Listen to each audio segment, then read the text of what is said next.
So for me, and I've done this obviously from my full heart for free, it's just for me to how I can kind of support this revolution forward, and how we as humans, all of us, can somehow have their small kind of contribution to this revolution. I'll end here, so.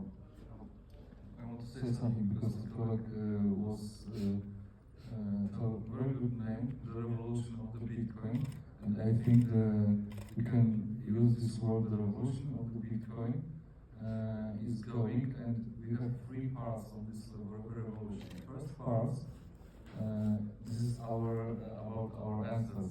So first part, this is my part, this is mining world. When we are creating the Bitcoin, and you know, we should know, we have the knowledge, and we know about the revolution, we know about the adoption, and we're waiting when this adoption, when this revolution will be able. I think we are waiting. The second part is the law and the financial, the banks, everything, so the adoption of the financial and the law statement. And the third, very important from the Thomas, which Thomas said, this is the adoption on the normal street people, the culture of Bitcoin, when all people will be ready, will be believe that Bitcoin is 100% legal, we can spend Bitcoin, and if we connect these three parts, then we can talk about finishing about the revolution of the Bitcoin. This is my opinion. Yeah, for sure. It's like Bitcoin revolution is something meaningful. I also like when Andreas Antonopoulos is always talking that this is like internet of money.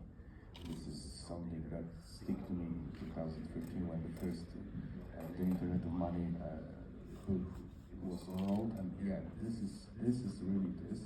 And of course, it's I was mentioning it on my presentation. It's many lives. Right? We are like here together. That kind of stuff. Like we are maybe not everyone is pretending all liars, but we are very experts in the different liars. But they are like the same needs for the adoption. So it's like, and I know about that because in 2013 my company produced miner. So I really know how it's important is that kind of part of hardware. And I was also mentioning that this is like a hardware layer. It's the first layer in communication model and in OSI networking model. So we need to remember that we are living in real world also, and there will be always the layer 1, and that will be the cable, the firewire, and the application is up there on 7 layers. So there's the different layers, different opportunities, and everybody should remember how it's working. Of course, from my experience, the Political Association was established in 2013, so we have like more than 10 years in experience in building the Bitcoin community in Poland and in this part of the world. In 2016, we was working also with the government, so just a few mention about that layer that will be needed to provide all the services for the normal people because they don't want and don't have the time to understand the old layers. That's why, you know, when you see our telephone, when you look at the telephone, just remember that 5, 7, 10 years ago it was totally different too. And right now it's us like that. We are just not interested how much many layers and how much many protocols and different processes are inside our phone that we will be able to send that photo to somebody that we know on our chat and all that stuff. This same approach should be looked when you're looking on that internet of money or that digital economy that we are building on Bitcoin. So this is very, very important. So guys, we know what was in the past, and like you Suren mentioned, this is very important when we look on the past that we will be able to get the proper knowledge and lesson learned for the future. So how guys are thinking, what right now we should to change something, we should to give more speed, or we should to do anything the same, or we have some kind of, you have some kind of ideas that you are able to share with us what to do to boost that adoption right now in the proper way. Tomek. I think when we talk about adoption with regular people, maybe we should we should not talk about price that much, because usually people tell you like, yeah, Bitcoin has dropped, like it has no future, like Bitcoin is worse because price went down. But in the meantime, for most of its history and also now, we are at all-time high of total hash rate. We are at all-time high of smart money invested in Bitcoin. We have already a country that made Bitcoin legal tender. We have ETFs in Hong Kong, in Canada, in the United States. There is more than ever Bitcoin applications. Even now we have smart contracts or NFTs on Bitcoin. The adoption is not only price, and I think that's kind of a lesson for us that, okay, when we discuss this with people, we should put the price discussion forward, because price is only the measure how the world has realized of what Bitcoin is. They can come to the conclusions later, we have our own now, but Bitcoin's adoption is measured by how many open source wallets there are, how many versions of Bitcoin software there is that nodes run or miners run, because it's important for decentralization. How big is hash rate? How many politicians have Bitcoin? Because it's also a security layer for Bitcoin. Who owns it and what's the generation around it? I think also that when we discuss adoption, maybe not when we discuss adoption, but to have the adoption to mitigate some risks from bad perception of Bitcoin, we should often talk about basic security of Bitcoin. That having Bitcoin is having your own private keys. That Bitcoin is not on exchanges. That Bitcoin is not FTX, Bitcoin is not crypto, Bitcoin is not Luna, because every time these things fail, Bitcoin gets the blame. Because it's the biggest, or of course, Bitcoin is crypto. No, Bitcoin is not crypto, and Bitcoin on Binance is not Bitcoin.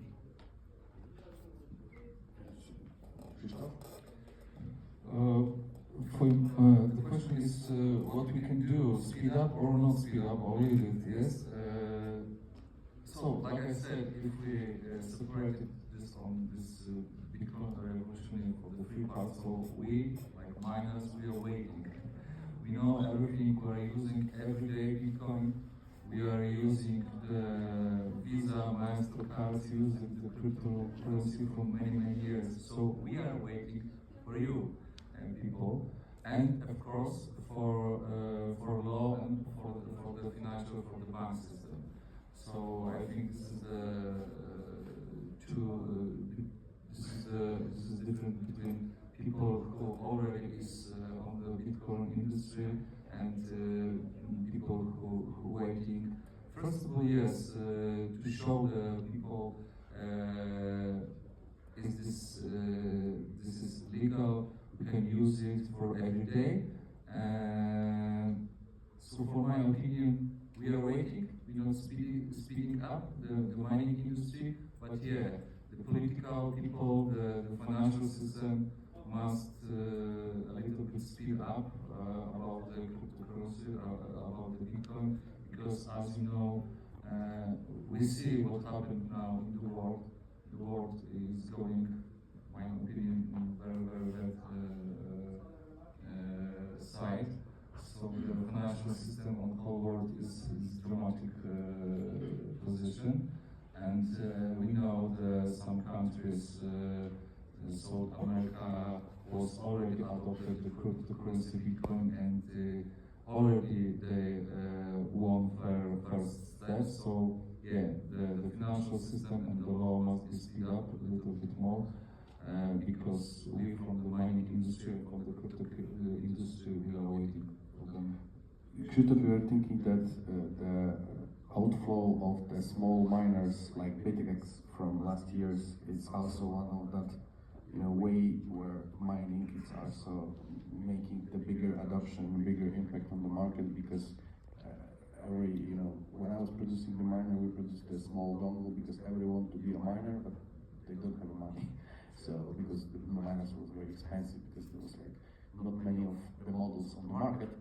But right now I see that kind of stuff, and that's what I was also asking from that. You're thinking that this is also one of the points. This is a good idea to, engage the smaller people to try to solve miner, to use that physical infrastructure, because right now it's like decentralized. infrastructure is very modern. So you thinking that kind of devices are also one of the opportunities for spreading the adoption? The Bitcoin always will be proof of work, always. The miners will be always much important, because without miners will be no hash rating and will be no Bitcoin. So yes, I think the technology will be going up, and only the quantum computers can destroy everything, but no, not quantum. We are waiting, and we will see.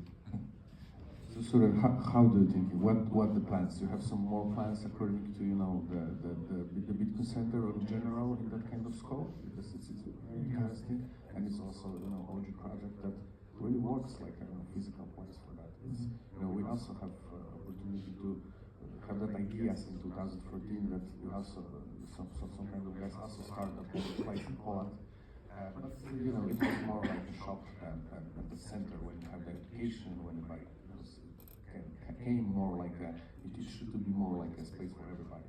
So I'm just also interested if you have some kind of scope of that, or maybe something else. Yeah. So no, I think it's a great question. So basically, what our team did, we didn't stop just in New York City. So we created Bitcoin centers all over the world, actually. So the next one we created was in Miami. So Mayor Suarez was very supportive, like the ribbon cutting event with Nick panels in Miami was a huge success, like a lot of Bitcoiners showing up. So I think, yeah, it was early there as well as a pioneer, just opening out the center. Recently we opened a center in Colombia, Bogota. We also had a few years already in Dubai Center. Dr. Marwan is our close friend and supporter there in Dubai as well on the ground. We had like back in 2018, I was managing also Bitcoin Center Armenia. He flew there, like he opened the center in Armenia as well. Yeah, there are also kind of other unofficial centers, I would say, because managing Discord and stuff, I see a lot of kind of operational stuff happening on the background. We had a center even in Cannes. I mean, France, it wasn't that kind of a friendly, at least in the beginning, this revolution. Yeah, we got something in Croatia as well. So yeah, I think it's pretty much we're trying to extend knowledge and also development throughout this as well. We collaborated with a lot of different institutions across Middle East, across Africa, across Asia. So we are also basically providing the certified education for different universities. And also we got a lot of high caliber officials like chefs and other meetings on the ground level. So we are basically trying to drive forward as much as possible. As my friends told about the politicians and kind of that support there needs to come also from the government. In my opinion, it's very important. Even in that movie, Banking on Bitcoin, we can see like that the Satoshi himself was saying that for it to become a legal tender, there still needs to be some sort of intersection between Bitcoin and the traditional kind of financial world as well, right? The right example is also El Salvador. So my other close friend, Ray Youssef, he's a godfather of peer-to-peer exchange. He created world's biggest exchange, at least in Africa, like the largest one, over $5 billion exchange volume. It literally took Africa by storm. So right now we are doing the second exchange as well. No one's, it already got around 2 million users. So Ray wanted to also be here. Unfortunately, for the same reasons, they are in Africa at the moment. But basically, yeah, I think this peer-to-peer revolution should also drive forward, plus some sort of intersection with the financial world. And in my opinion, I think we'll see more and more countries adopting at some level, maybe not as a legal tender, but like I think El Salvador was just a start, basically. It's not going to be the last one, obviously, in my opinion. Let's see how many exhibitions we have in 2 last years. So many. Every